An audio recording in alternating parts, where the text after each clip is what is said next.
யார் சொன்னா எனக்கு அவனுக்கும் பிரச்சனைன்னு?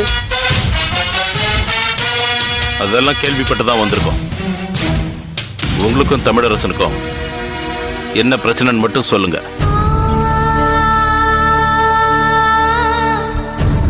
நான் மயிலாப்பூர்ல ஒரு மெஸ் நடத்திக்கிட்டு இருந்தேன்.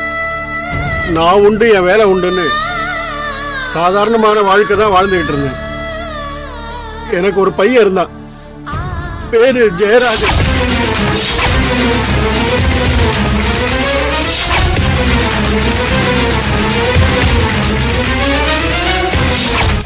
அந்த வக்கீலும் அவன் ஃப்ரெண்டும் சேர்ந்து சந்தோஷமான என் குடும்ப வாழ்க்கையை சின்ன பின்னமாக்கிட்டாங்க. கட்டி கேட்க போன என் பையனை கஞ்சா வியாபாரம் பண்றான்னு சொல்லி பொய் கேஸ் ஜோடிச்சு உள்ள தள்ளிட்டான் அந்த லாயர். வெளியில வந்த என் பையன் ஊர்ல 4 பேர் முன்னாடி இனிமே கௌரவமா வாழ முடியாதுங்கிற விரக்தினால தற்கொலை பண்ணி செத்து போயிட்டான். மனசொடிஞ்சு பையன் செத்து போயிட்டானேங்கிற அதிர்ச்சியில என் வீட்டுக்காரியும் செத்து போயிட்டான். எனக்கு இன்னும் போறதுக்கு நேரம் வரல. நடப்பினமா வாழ்ந்துகிட்டு இருக்கேன். அது இருக்கட்டும், இப்ப நீங்க எதுக்கு வந்தீங்க? தமிழரசனை நீங்க கடைசியா எப்ப சந்திச்சீங்க? என் பையன் ஜெயில இருந்தப்போ அவன் வீட்டுக்கு போய் அவனை சபிச்சிட்டு வந்தவனா.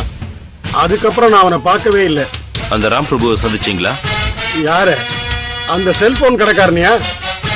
அந்த மகாபாவியை பார்த்து நான் என்ன பண்ண போறேன்? அவன் மூஞ்சிய கூட நான் பார்த்ததில்லை. இப்ப எதுக்காக அவங்கள பத்தி எல்லாம் எங்கிட்ட விசாரிக்கிறீங்க? அந்த வக்கீல் தமிழரசனை யாரோ கொலை பண்ணிட்டாங்க. அப்படியா? Shahbaz, very good. போட்டு தள்ளிட்டாங்களா?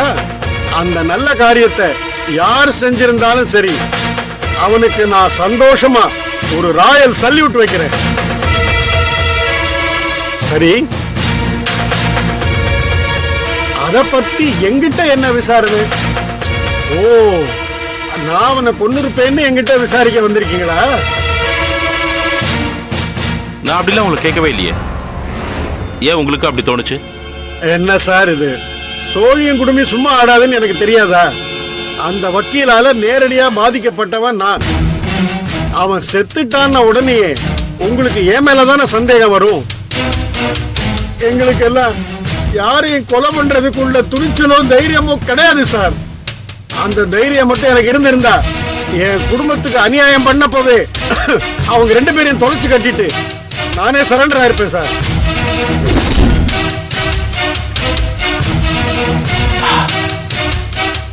சரி,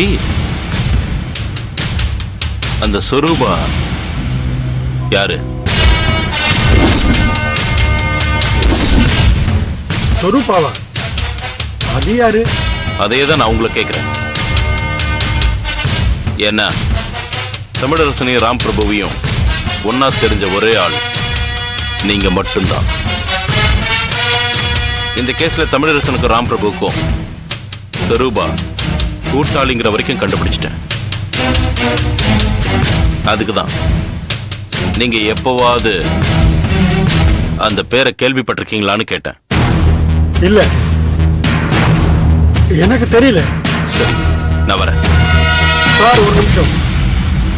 குற்றவாளிகளோட சேர்ந்து அவசரப்பட்டு நல்லவங்க யாரையும் தண்டிச்சிடாதீங்க.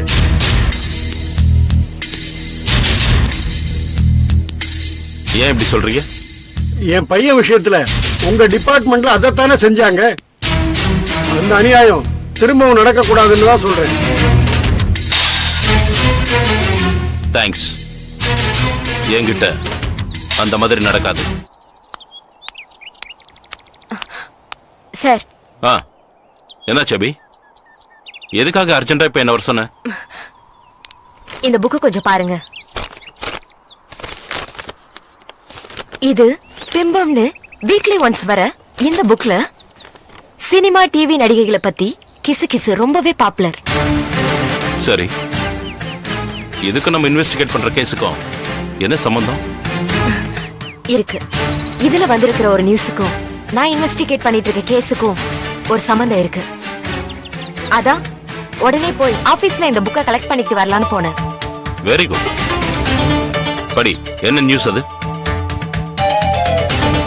பெயரின் பின்பாதியில் பணத்தை வைத்திருக்கும் சின்னத்திரை நடிகை சென்னை 34 மலரின் பெயர் கொண்ட மருத்துவமனையில் வயிற்றை சுத்தம் செய்து கொண்டார். இந்த நியூஸ படிச்ச உடனே நானும் என் ஃப்ரெண்டும் யாரா இருக்கும்னு டிஸ்கஸ் பண்ணிட்டு இருந்தோம். முதல்ல எனக்கு ஏறல சார். அப்போ ஷொருபா கேஸ்ல இறங்கினதுக்கு அப்புறம் தான் விஷயமே புரிய வந்துச்சு. என்ன புரிஞ்சுது? இந்த கிசுகிசுல எழுதப்பட்டிருக்க நடிகை ஷொருபா தான். எப்படி சொல்ற? கடைசி 2 எழுத்துக்கள் பணத்தை குறிப்பிடுதா இல்லையா?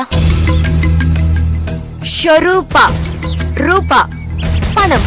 அதெல்லாம் கரெக்ட் தான். அபார்ஷன் பண்ணிக்கிட்ட நடிகை வேற யாராவது இருந்துட்டா? இல்ல சார், ஷொருபாங்கிறது ரொம்ப ரேர் நேம். இவள தவிர ஃபீல்டுல வேற யாருக்கும் இந்த நேம் இல்ல. சரி, அப்படியே எடுத்துக்கலாம். சென்னை 34னா நுங்கம்பாக்கம். நுங்கம்பாக்கத்துல எனக்கு தெரிஞ்சு மலர் பேர் கொண்ட ஹாஸ்பிட்டலே இல்லையே. அங்கதான் சார் உங்க சிஷ்யே பிரமாதமா ஒர்க் பண்ணிருக்க. நுங்கம்பாக்கத்துல மொத்த ஹாஸ்பிட்டல்ஸ் 16.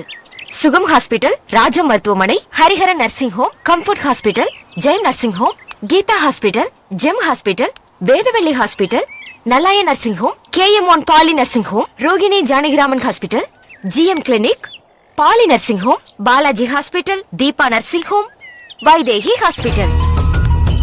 Okay okay. இதுல மலர் பேர் கொண்ட ஹாஸ்பிட்டல் எதுன்னு கண்டுபிடிச்சிட்டியா? சார் சும்மா விளையாடுதீங்க சார். நீங்களும் கண்டுபிடிச்சிட்டீங்க தானே? சொல்லுங்க sir please. Yes, Rohini Janakiraman ஹாஸ்பிட்டல்ல ஷார்ட்டா ரோஜா ஹாஸ்பிட்டல் கூட கூப்பிடலாம். கரெக்ட். அதான் அந்த ஹாஸ்பிட்டலுக்கு போய் ஒரு நர்ஸை கரெக்ட் பண்ணி டீடைல்ஸ் எல்லாத்தையும் கலெக்ட் பண்ணிட்டேன். Very good. ரிசல்ட் என்ன? 6 மாசத்துக்கு முன்னாடி அந்த ஷொருபா அந்த ஹாஸ்பிட்டலுக்கு போய் அபார்ஷன் பண்ணிருக்காங்க.